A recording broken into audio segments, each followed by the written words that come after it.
Today in Can Haz Armory, kind of a plea for more armorers because we need them, and how to go about becoming one.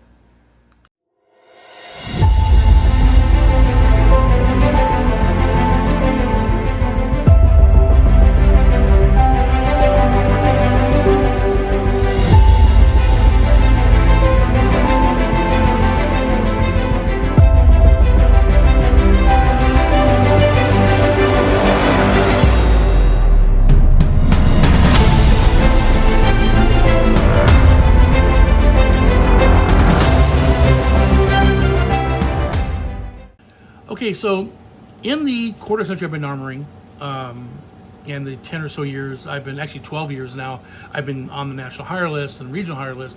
I've seen more armorers come in to behind the table, which is awesome.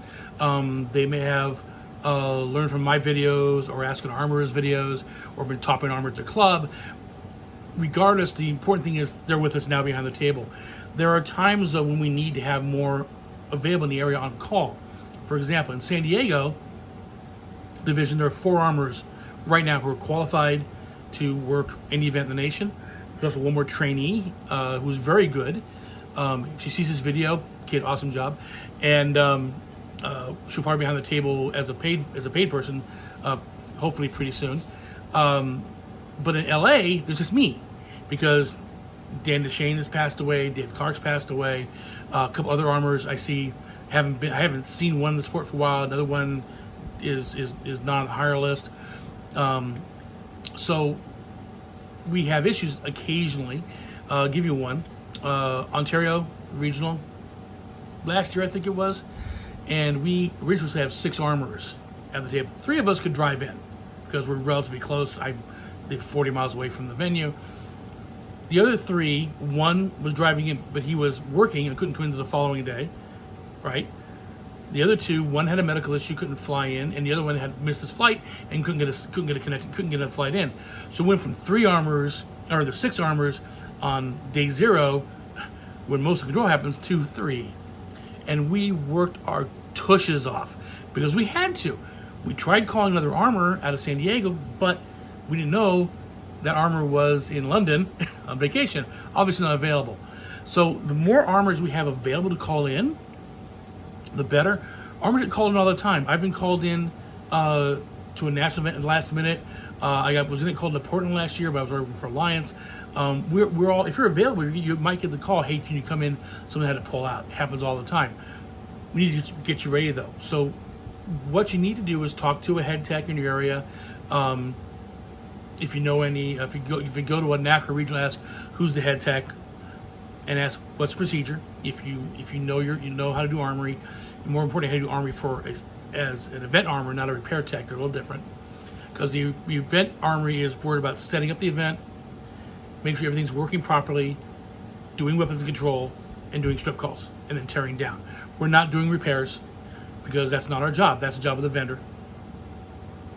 Our job is the tournament gear.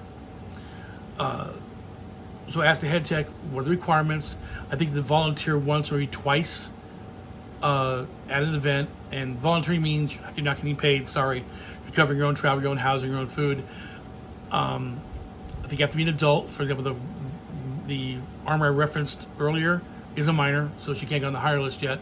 In fact, she had to be there with her parent to work with us.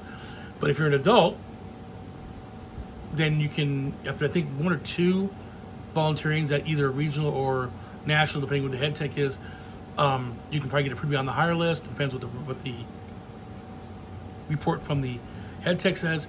Once you're on the hire list, then you're golden. As long as you're on the hire list, you get hired for an event. Doesn't matter if it's regional or national. If it's close, you can drive. If not, you're flown in. You're given housing. You're getting paid. And national events also getting a per diem for food, even though you don't get to until after the tournament's done. So, for example, I have not paid to fly to a national event I've worked since 2013. I get flown for Columbus. They cover the cost to fly in. I'm being housed in a hotel. I'm being paid. My landlord's very happy about that. It's awesome. If you're on the hire list, it's a lot of work. Setup's 2 days, teardown's 1. even with a crew of 8 or 9, it's a lot of work. But you know, it can be very rewarding watching a convention that's empty come to life with all the screaming and yelling and fencing's going on. You see a lot of the same people all the time. You work with some really good people. There are some folks I've met in the Army crew that are good friends to this day because we've done through the same thing. Every so often you even see Olympian. If you don't see Olympian ever in your area, I've had Lee Kiefer hit my table a few years ago. Garrick Meinhardt hit my table at Louisville last year. I almost had Nick Itkin and Miles Tommy Watson. It's just you'll see the folks at the height of the game and the folks at the beginning of the game. So you get to help everybody, get them on the strip, have them fence. So if you're interested in being behind the table with me and other armors, learn how we do our job, volunteer for one, learn to be on the hire list, and join us behind the table. Happy armoring.